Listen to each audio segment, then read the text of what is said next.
Hello again. I'm continuing my basic resources series. I believe my weeks run from Tuesday to Tuesday, so it's late Sunday night. I had a few things come up that slowed me down, but here I am, and we will continue. I took the advice of one of my coaches on delivering these videos and change the lighting. I hope it helps. If you have any problems with it, or if you like the old lighting, which reflected off my glasses a little bit too much, let me know in the comments. Now, in the last video, we were talking about getting to know yourself, predominantly. Excuse me. We had established that, at least on a material level, you are star stuff, and talked about some of the analogies that you could look at between human existence and the way the stars appear and what we know about them in the heavens. Now, one of the first step in this process is getting to know yourself, because you are your primary resource.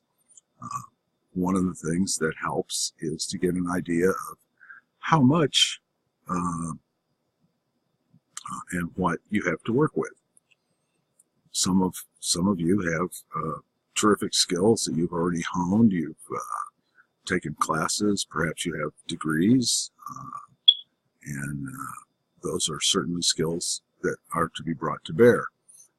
The more technical skills of this nature we'll talk about later, and if you don't have them, you can either acquire them or you can team up with someone who has them.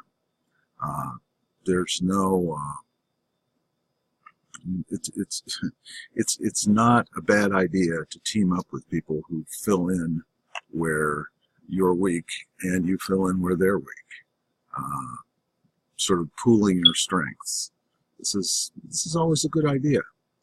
One of the places where you can start is with an accountability partner, someone that you meet with on a regular basis and discuss, how you're doing. Give each other a hard time if you're falling behind. Help each other out if you've hit a roadblock. Now, that doesn't, what you need to know there, first of all, though, is what do you need to have filled in to sort of complete the picture. If you're weak in technical skills, but you're strong on presentation, then, well, team up with somebody who's better at the technical end of things. If you have a personality type that's patient and pays attention to detail, then you might be good. Your strong suit might be writing ad copy or attending to technical details. If you have another kind of personality where you don't like to get too bogged down in detail, and you like to try and and you're good at projecting messages and talking to others, then hey, find yourself the tech guy to fill in on the other side, or gal, whatever the case may be. However, the point where I stopped on the last video was sort of opening the door to ways to get to know yourself, at least as far as your strengths and weaknesses are concerned, and to then take your picture of yourself and say, okay, what does this person want? And you're this person. That's always been a question that I've had a lot of trouble with. I'm more go with the flow kind of guy, but to succeed at something like internet marketing or almost anything,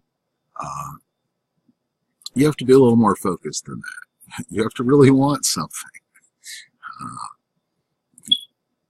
Maybe to be all you can be. That's a little vague, but it's something to work with.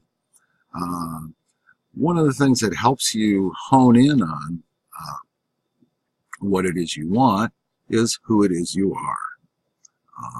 Now, there are a lot of different approaches to getting to know who you are and what you have to work with. One of them is suggested by many authors as to make lists, and then go over your lists and see what kind of picture you start to get once you've been over your lists. It also helps you see where you need to look for other people to help you out, to fill in areas where you're weak. Now, I did say a fair amount about stars the last time, and I'm sure that one of the questions that has come up to many of you is, how do you know which stars you're most connected with?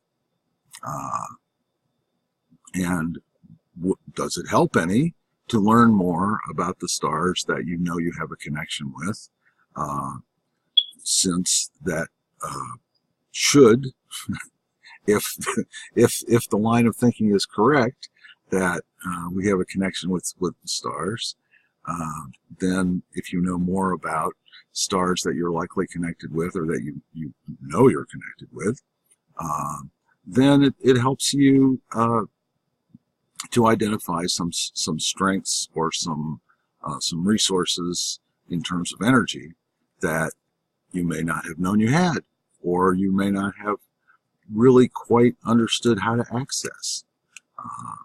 Now, there are a number of ways to figure out what stars you're connected with. As far as figuring out a personal singular star, that's not so easy.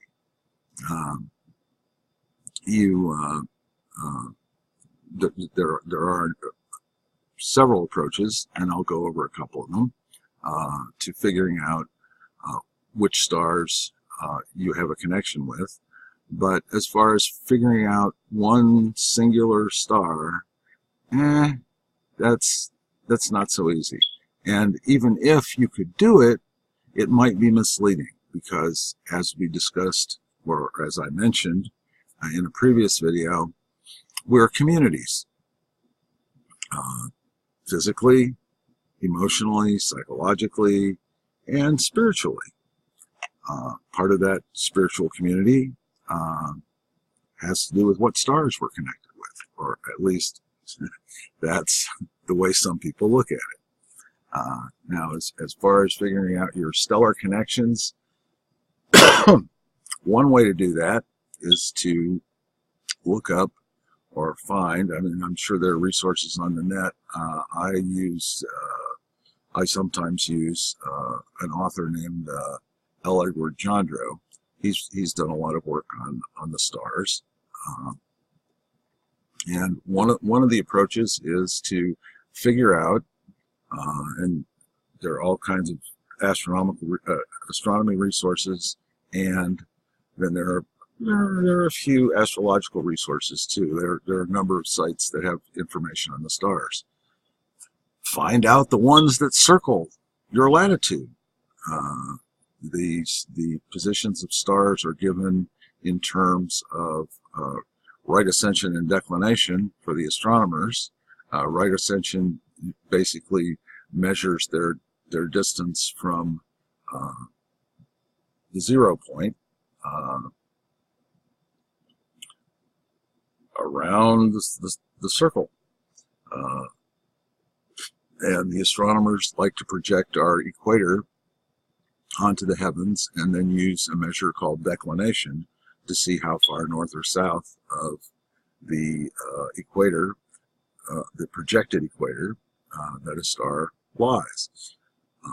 Now, declination is not exactly the same thing as latitude. There's a slight corrective factor, but if you look at, say for instance, you live at about 40 degrees north, which is where I live, then you would look for stars that circle at about 40 degrees north declination. If you live in the south, say 40 degrees south, I think that's a little further south than Buenos Aires. I'd have to look that up to be absolutely sure. But if you live down there, then you would be looking for stars that are about 40 degrees south declination. There is also a theory that stars that are circling overhead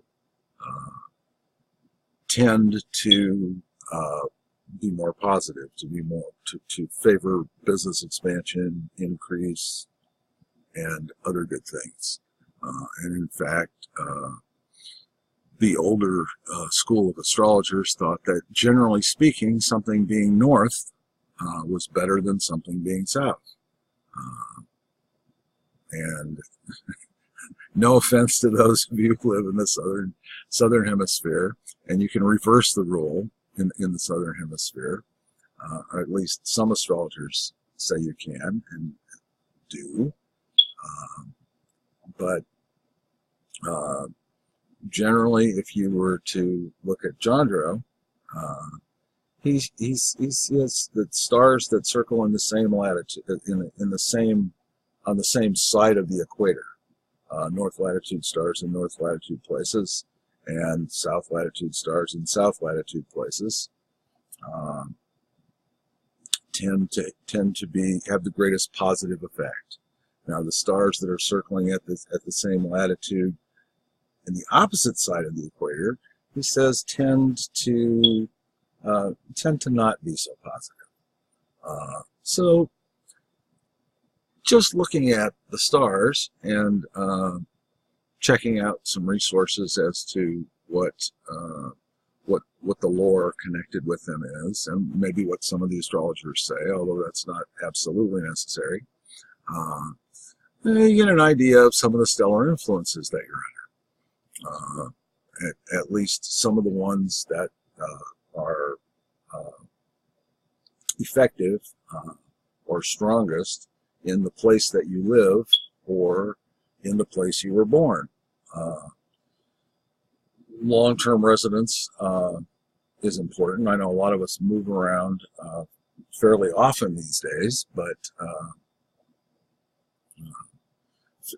figuring out which stars are circling overhead and which ones are underfoot can be useful and help you learn, help you get some. You may or may not find this useful, but I found it useful, and I believe that many of you will, and that's to get an idea of what stars are overhead. So what's favorable, what resources do they represent that are going to be stronger and more available to you, and you might look at how bright they are, and have an idea of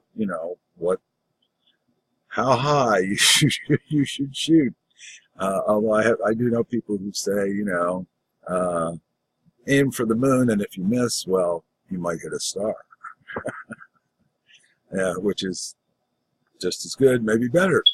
But anyway, check out the stars that are circling in your latitude. Some of you, and this is related, it's not related. Some of you may remember an author named Carlos Castaneda. One of the things he talked about,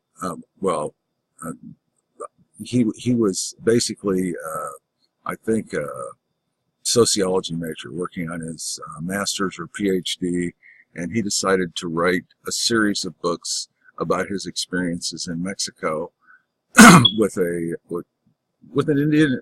Mexican Indian shaman named Don Juan. And in one of his books, he talks about power spots, and to me, that makes perfect sense. There are spots on the face of the globe where the stars coordinate, and I would bet, I haven't worked it all out, but I would bet that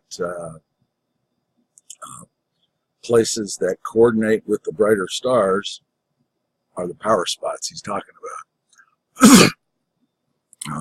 And in some cases, you may even want to think about living under these, the strongest influences. Sometimes the strongest influences are a little too strong. And then you might want to live in a place where the energy is not quite so intense. But anyway, one of the ways that you can look into what stars you're connected with is basically take the latitude of the place where you live or the place where you're born, or both, and look it up on the net. There are all sorts of astronomical and astrological resources out there. They'll give you the declination of the star, tell you how bright it is, tell you a little bit about what constellation it's in, things like that. And it's another piece of information. For many of you, it could be very insightful. For some, it's like, but I like that sort of thing. I mean, I'm an astrologer, as I told you. I'm also involved in internet marketing and a number of other things, but maybe too many things. But the thing is, making connection with these stars and considering living under some of the stronger influences that you connect with could be a good idea. And if nothing else, it's an exercise that will give you a little insight. You can and you may even somehow learn what specific star you're connected with, if you are connected with a specific star instead of a group of them. Another way to learn about stars that you may be connected with is to have an astrologer do your chart and see which stars are prominent, and see whether or not any of them connect with the latitude of the place where you live or the place where you were born.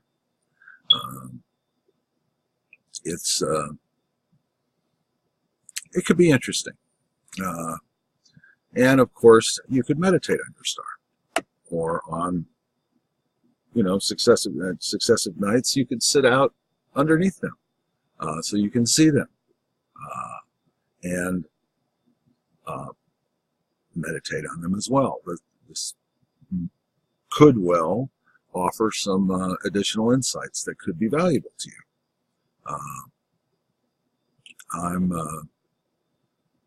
I'm big on stars myself, yes.